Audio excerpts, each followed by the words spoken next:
पुनरुदय। जगन्नाथपुरी में हम जिस मकान में ठहरे हुए थे वह स्वर्ग द्वार स्नान करने के लिए समुद्र का किनारा से थोड़ी ही दूरी पर था तथा आदि शंकराचार्य के द्वारा स्थापित गोवर्धन मठ के एकदम पास था। हमारे साथ आए हुए सभी लोग वापस जा चुके थे। मकान में महाराज श्री तथा मैं 2 ही जने रह गए थे। भोजन के लिए मंदिर से प्रसाद आ जाता था। मैं स्टोव पर कॉफी के 2 कप बना लिया करता था। 4-6 स्थानीय लोगों का महाराज श्री के दर्शनार्थ आना जाना होता था, किंतु वे लोग सायंकाल को ही आते थे। प्रातःकाल समुद्र स्नान, जगन्नाथ जी के मंदिर में दर्शन तथा सायंकाल 1-8 घंटे के लिए घूमना तथा थोड़ी देर के लिए समुद्र किनारे रेत पर जा बैठना। बाकी दिन भर हम दोनों मकान में अकेले ही होते थे। ये बात तो स्पष्ट ही है कि महाराज श्री तथा मुझ में चर्चा का विषय राग द्वेषात्मक, निंदात्मक अथवा आसक्तिपूर्ण नहीं होता था। किसी न किसी आध्यात्मिक विषय पर ही बात निकलती थी। महाराज श्री जब तक आश्रम पर रहते थे अपने कमरे में अकेले ही रात्रि विश्राम करते थे। दिन के समय भी अकेले ही प्रायः ध्यान में बैठे रहते थे, किंतु बाहर जाने पर भ्रमण में पृथक कमरे की सुविधा हर जगह नहीं मिल पाती थी, इसलिए मुझे महाराज श्री के निरंतर सानिध्य का अवसर प्राप्त हो जाता था। एक ही कमरे में सोना, साधन करना या बैठे रहना, इस कारण मन में अधिक प्रसन्नता बनी रहती थी। महाराज श्री रात को बहुत कम सोते थे, अधिकांश समय साधन में बैठे रहते थे। मैं जब से महाराज श्री के चरणों में सेवा लाभ के लिए आया था, महाराज श्री को कभी गाते हुए नहीं सुना था, किंतु आज रात के अंधेरे में उन्होंने पहले तो गुनगुनाना आरंभ कर दिया, फिर थोड़े उच्च स्वर से गाने लगे। प्रभु प्रीतम जिसने बिसारा, हाय जन्म अमोलक बिगाड़ा, धन दौलत माल खजाना, ये तो अंत को होवे बेगाना, सत्य धर्म को नाही विचारा, भूला फिरता है मुगध गवारा। चारों ओर गहन अंधकार पसरा था। ऐसे में महाराज श्री के कंठ से उक्त वैराग्य परक स्वर अंधकार को कपाते हुए से वायुमंडल में तरंगित हो रहे थे। ऐसा आभास होता था कि शब्द गले से नहीं हृदय से निकल रहे हैं, तभी तो श्रोता के हृदय में भी सीधे प्रवेश कर रहे थे। महाराज श्री भी संभवतः ऐसे तन्मय होकर गा रहे थे कि उन्हें स्वयं को भी पता नहीं था कि वह गा रहे हैं, जैसे उनका हृदय प्रभु विरह में तड़प उठा हो। किंतु महाराज श्री का मन तो, मैं सोचने लगा, प्रतिक्षण प्रभु प्रियतम पर टिका हुआ है। संसार की असारता उनके समक्ष प्रत्यक्ष है। धन संपत्ति में उन्हें कभी रुचि रही नहीं। सत्य एवं धर्म पर उन्होंने अपने जीवन में केवल विचार ही नहीं किया, अपितु उसे प्रत्यक्ष अनुभव भी किया है। वह एक गंवार की भांति माया से कभी भ्रमित नहीं हुए। फिर यह पंक्तियां उनके अंदर से कैसे तथा क्यों कर फूट निकली? क्या वह मुझे उपदेश देने के लिए गा रहे थे? नहीं, ये केवल उपदेश नहीं था, हृदय की चीत्कार थी। इसमें क्रंदन था, अपने मन को धिक्कार था, पश्चाताप था। वैसे तो महाराज श्री के मन में प्रभु स्मरण एवं ध्यान बना ही रहता था, किंतु संभव है कभी क्षण मात्र के लिए ही सही मन इधर उधर चंचल हो गया हो, जिस कारण महाराज श्री का मन उद्विग्न हो गया हो। एक भक्त के लिए इससे बड़ा कोई संताप नहीं, जब वह प्रभु नाम तथा स्वरूप का विस्मरण कर देता है। अपने अंतर में हरदम क्रियाशील गुरु तत्व से मन अनुभव भी किया है। वह एक गंवार की भांति माया से कभी भ्रमित नहीं हुए। फिर ये पंक्तियां उनके अंदर से कैसे तथा क्यों कर फूट निकली? क्या वह मुझे उपदेश देने के लिए गा रहे थे? नहीं, ये केवल उपदेश नहीं था, हृदय की चीत्कार थी। इसमें क्रंदन था, अपने मन को धिक्कार था, पश्चाताप था।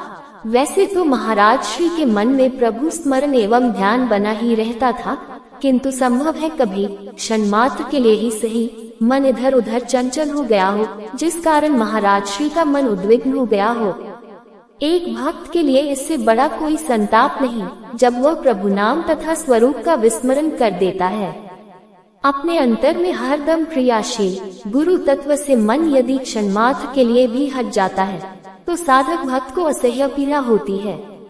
मैं अपने पूर्व आश्रम में जब नागल पंजाब में रहा करता था, वृत्ति थोड़ी आध्यात्मिकता के प्रति थी ही, अकेले में सतलज नदी के किनारे बैठकर या रात के अंधेरे में यही गीत मैं भी गाया करता था। अब वही भजन महाराज श्री के मुख से सुनकर मुझे बड़ा आश्चर्य हुआ। कितना विचित्र संयोग था। प्रातःकाल उठकर महाराज श्री समुद्र स्नान के लिए गए। छोटे बच्चों की तरह समुद्र की लहरों में महाराज श्री को अटखेलियां करते हुए देखकर बहुत अच्छा लगता था। आप घंटे भर तक स्नान करते रहते थे। नहाकर समुद्र से बाहर निकले तो कहने लगे, समुद्र को अनंत का प्रतीक माना जाता है। अनंत कोटि जीव अपने अंदर समेटे हैं। पर्वतों की ऊंचाइयों से भी कहीं अधिक गहरी इसकी गहराइयां हैं। पृथ्वी के समस्त वनों से भी अधिक वन इसके अंदर विद्यमान है। इसका विस्तार भी जमीन से कहीं अधिक है। इसकी विशाल छाती पर जहाज एवं नौकाएं जल विहार करती तथा महीनों तक निरंतर गतिशील बनी रहती हैं, जैसे जीव चैतन्य रूपी महासमुद्र में विभिन्न भावों एवं वृत्तियों का प्रदर्शन करते हुए जीवन यापन करते हैं। विष्णु भगवान को भी क्षीर सागर में ही विश्राम करते हुए कल्पित किया गया है। प्रत्येक जीव के चित्त में भी ऐसा ही, अपितु इससे भी कहीं अधिक अथाह एवं अनंत समुद्र तरंगित है। कोई कितना भी चित्त समुद्र में गहरे उतरता जाए, किंतु कभी भी उसकी गहराई के अंत को नहीं पा सकता। कोई साधक जब समुद्र स्नान करता है तो मानसिक स्तर पर अंतर के समुद्र की गहराइयों में नीचे ही नीचे उतरता जाता है। देवताओं तथा असुरों द्वारा समुद्र मंथन के समय विष तथा अमृत दोनों निकले थे, अपितु पहले तो विष ही निकला था। जीवों का चित्त रूपी समुद्र भी कुसंस्कार रूपी विष तथा सुसंस्कार रूपी अमृत दोनों समेटे है। इस विष तथा अमृत का आधार आत्म तत्व रूपी परमामृत है। साधन रूपी मथनी से चित्त सागर को मत कर पहले विष तथा अमृत बाहर निकालना पड़ता है, फिर आत्म परमामृत का लाभ हो पाता है। भगवान इस मथनी को चलाने में आधार प्रदान करते हैं। भगवान शंकर समुद्र से निकले विष को पान कर जाते हैं। बाह्य एवं आंतरिक समुद्र की कैसी साम्यता है? मैंने प्रश्न किया। चित्त की उपमा तो आकाश से दी जाती है, जैसे चित्ताकाश, चिदाकाश आदि। साधक को चित्त सागर में गहरे उतरना है या चित्त से ऊपर उठकर अंतराकाश में उभरना है। महाराज श्री जब चित्त में प्रवेश करोगे तो बाहर का सब ऊपर नीचे बाहर ही छूट जाएगा। ये सब दृश्यमान जगत के आधार पर चित्त की आंतरिक अवस्था की व्याख्या का प्रयत्न मात्र है। चित्त में ऊपर नीचे कुछ है ही नहीं। ऊपर उठने की बात करो तो गगन विहार की चर्चा की जाती है। समुद्र की गहराइयों में उतरने की बात करो तो मन को चित्त समुद्र में गोते लगाते हुए दिखाया जाता है, किंतु न तो अंदर की गहराई का कोई अंत है और न ही आंतरिक आकाश की कोई सीमा। अंतर में समुद्र तथा आकाश दोनों ही है तथा दोनों ही नहीं भी है। मैंने कहा, आंतरिक ऊंचाइयों गहराइयों की क्या कभी समाप्ति भी संभव है कि नहीं? महाराज श्री, आंतरिक ऊंचाइयों गहराइयों की समाप्ति तभी संभव है जब साधक इन ऊंचाइयों गहराइयों से उदासीन होकर चित्त से ऊपर उठ जाए। चित्त की ऊंच नीच माया के अंतर्गत है, क्योंकि चित्त स्वयं ही माया के अधीन है। ईश्वर की भांति ईश्वर की माया भी अनंत है, अतः माया का अंत नहीं पाया जा सकता। ईश्वर की कृपा से माया से मुंह मोड़कर माया को त्यागा अवश्य जा सकता है। मैंने कहा, चित्त की ऊंचाइयों गहराइयों से उदासीन होने का क्या उपाय है? मैंने कहा, चित्त की ऊंचाइयों गहराइयों से उदासीन होने का क्या उपाय है? महाराज श्री, उपाय तो एक ही है। ऊंचाइयों गहराइयों की भ्रांति के कारण को हटा दिया जाए। तमरज यदि गहराइयां हैं तो सत्वगुण ऊंचाइयां। अशुभ संस्कार नीचे की ओर ले जाते हैं तो शुभ सात्विक संस्कार ऊपर की ओर, किंतु ये सब कुछ माया के अंतर्गत ही ऊपर नीचे होता रहता है। अतः साधन का एक ही लक्ष्य है, संस्कारों, वासनाओं तथा क्लेशों का क्षय, कर्ता भाव का नाश, अविद्या की निवृत्ति, ताकि जीव इन तीनों गुणों से ऊपर उठ सके, ऊंचाइयों गहराइयों का मिथ्या भाव समाप्त हो सके। मेरा प्रश्न, किंतु संस्कारों का क्षय तथा तीनों गुणों से अतीत अवस्था कैसे प्राप्त की जा सकती है? महाराज श्री, वैसे तो अनेक मार्ग, सिद्धांत, धर्म तथा उपाय कहे जाते हैं। सब कोई अपना अपना सिद्धांत तथा मार्ग ही उत्तम बतलाता है। फिर परस्पर वाद विवाद भी होता है, अभिमान, दम तथा दिखावा भी किया जा सकता है, किंतु हमारे विचार में विभिन्न उपायों, पुरुषार्थों, साधनाओं में से अपनी श्रद्धा, मान्यता तथा चित्त स्थिति के अनुरूप कोई भी एक या एक से अधिक उपायों का अभ्यास करते हुए ईश्वर के प्रति समर्पण के एकमात्र उपाय की ओर आगे बढ़ना ही एक उपाय है। बाकी सभी उपाय इसी एक उपाय की प्राप्ति के उपाय हैं। समुद्र किनारे जहाँ अधिक भीड़ होती थी, वहाँ से थोड़ी दूर जाकर शांत एकांत स्थान पर हम स्नान आदि किया करते थे। फिर रेत पर थोड़ी देर बैठकर कपड़े सूख जाने की प्रतीक्षा करते हुए थोड़ी गपशप किया करते थे।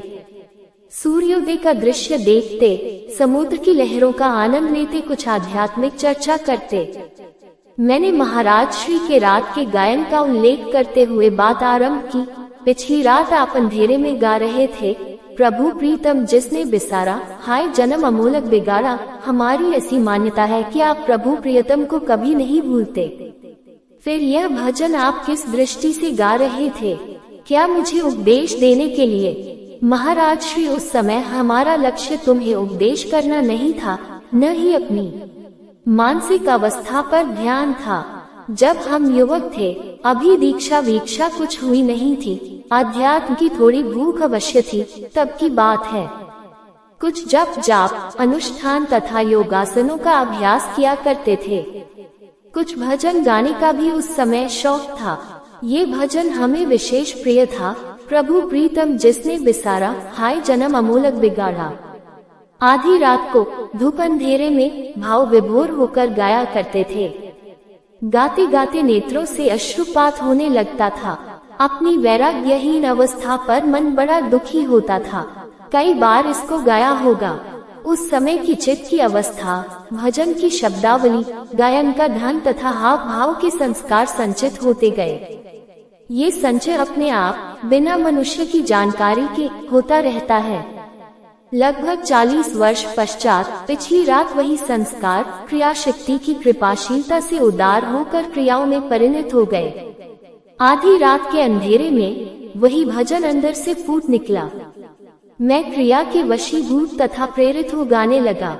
वैसे तुम्हें पता है कि मैं गाता नहीं, किंतु यह मैं क्रिया में, साधन में गा रहा था। मैंने कहा, किंतु आप गा तो सुरताल में रहे थे। महाराज श्री, सुरताल का मुझे कुछ भी ज्ञान नहीं है। दो एक रागों की सामान्य सी समझ अवश्य है। साधन में तुम भी तो गाते हो। तुमने भी संगीत का कहाँ अभ्यास किया है? किंतु वागेश्वरी के कितने अच्छे सुर लगाते हो। भजन अंदर से फूट निकला। मैं क्रिया के वशीभूत तथा प्रेरित हो गाने लगा। वैसे तुम्हें पता है कि मैं गाता नहीं, किंतु यह मैं क्रिया में, साधन में गा रहा था। मैंने कहा, किंतु आप गा तो सुरताल में रहे थे। महाराज श्री, सुरताल का मुझे कुछ भी ज्ञान नहीं है। दो एक रागों की सामान्य सी समझ अवश्य है। साधन में तुम भी तो गाते हो। तुमने भी संगीत का कहाँ अभ्यास किया है? किंतु वागेश्वरी के कितने अच्छे सुर लगाते हो। भजन अंदर से फूट निकला। मैं क्रिया के वशीभूत तथा प्रेरित हो गाने लगा। वैसे तुम्हें पता है कि मैं गाता नहीं, किंतु यह मैं क्रिया में, साधन में गा रहा था।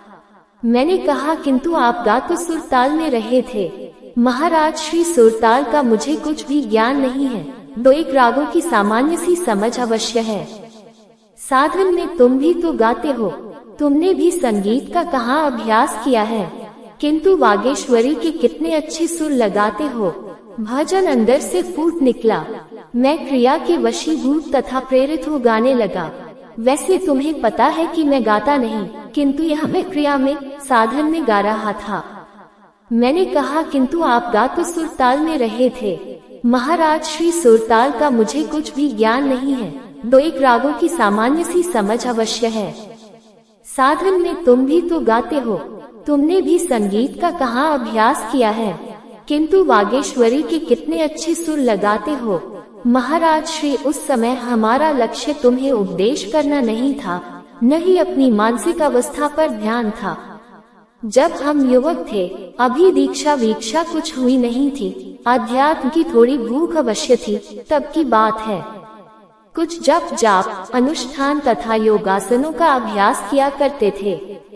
कुछ भजन गाने का भी उस समय शौक था। ये भजन हमें विशेष प्रिय था, प्रभु प्रीतम जिसने बिसारा, हाय जन्म अमोलक बिगाड़ा।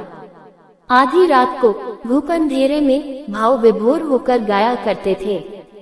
गाते गाते नेत्रों से अश्रुपात होने लगता था। अपनी वैराग्यहीन अवस्था पर मन बड़ा दुखी होता था। कई बार इसको गाया होगा। उस समय की चित्त की अवस्था, भजन की शब्दावली, गायन का ढंग तथा हाव भाव के संस्कार संचित होते गए। ये संचय अपने आप बिना मनुष्य की जानकारी के होता रहता है। लगभग 40 वर्ष पश्चात पिछली रात वही संस्कार क्रिया शक्ति की कृपाशीलता से उदार होकर क्रियाओं में परिणत हो गए। आधी रात के अंधेरे में वही भजन अंदर से फूट निकला। मैं क्रिया के वशीभूत तथा प्रेरित हो गाने लगा। वैसे तुम्हें पता है कि मैं गाता नहीं, किंतु यह मैं क्रिया में गा रहा था। महाराज श्री सुर ताल का मुझे कुछ भी ज्ञान नहीं है, तो एक रागों की सामान्य सी समझ अवश्य है। साधन में तुम भी तो गाते हो, तुमने भी संगीत का कहाँ अभ्यास किया है, किंतु वागेश्वरी के कितने अच्छे सुर लगाते हो। मैंने कहा क्रिया में ही गा सकता हूँ, वैसे नहीं। हम लोग समुद्र के किनारे से उठकर जगन्नाथ जी के मंदिर की ओर चल दिए थे। 1-1.5 किलोमीटर की दूरी होगी। सड़क के दोनों ओर मानने वालों की कतारें लगी थी। ये कहो कि मानने वालों का समुद्र ठाठे मार रहा था। इतने मानने वाले एक स्थान पर एकत्र हुए पहले मैंने कभी भी कहीं नहीं देखे थे। सब कर्मों का खेल है। कोई दाता बनकर कर दान प्रदान करता है, तो कोई हाथ पसारे भीख मांगता है। मंदिर के बाहर जूते चप्पल रखने की एक जगह बनी थी, जहाँ एक जोड़ी रखने के 10 पैसे लिए जाते थे। महाराज श्री 10 पैसे देने में कोई विशेष बात नहीं है, किंतु वृत्ति तथा भावना की बात है। मंदिर में चढ़ावे की कोई कमी नहीं है। यदि व्यवस्थापक चाहे तो बड़े आराम से जूते रखने की बढ़िया मुफ्त व्यवस्था कर सकते हैं। इस बारे में सिखों का उदाहरण अनुकरणीय है। भारत भर में क्या, संसार के किसी भी गुरुद्वारे में चले जाए, जूते चप्पल रखने का कोई पैसा नहीं लगता। वे लोग संगत के जूतों की सेवा करने को महान पुण्य समझते हैं। कई स्थानों पर तो देखने में आया है कि संगत के गुरुद्वारे के बाहर उतारे गए जूतों के नीचे हाथ घुमाकर सिर पर लगाया जाता है। वहां संगत को गुरु का शरीर समझा जाता है। हिंदुओं के मंदिरों में ये भावना नहीं है, इसीलिए जूते रखने के भी पैसे लिए जाते हैं। मंदिर में गए तो वहां पुंडों की भरमार थी। मंदिर के चारों ओर शोर मचा था। कहीं पानी गिरा था, कहीं फूल बिखरे थे, कहीं जोर जोर से मंत्रोच्चार हो रहा था, कहीं कोई किसी को जोर जोर से बुला रहा था। महाराज श्री, ये शोर शराबा हिंदुओं के मंदिरों में ही है। किसी गिरजाघर, मस्जिद, बौद्ध या जैन मंदिर अथवा गुरुद्वारे में चले जाए, अपार शांति। यहाँ कोई 10-5 मिनट आराम से ध्यान में बैठना चाहे, वह संभव ही नहीं। चारों ओर तो हंगामा हो रहा है।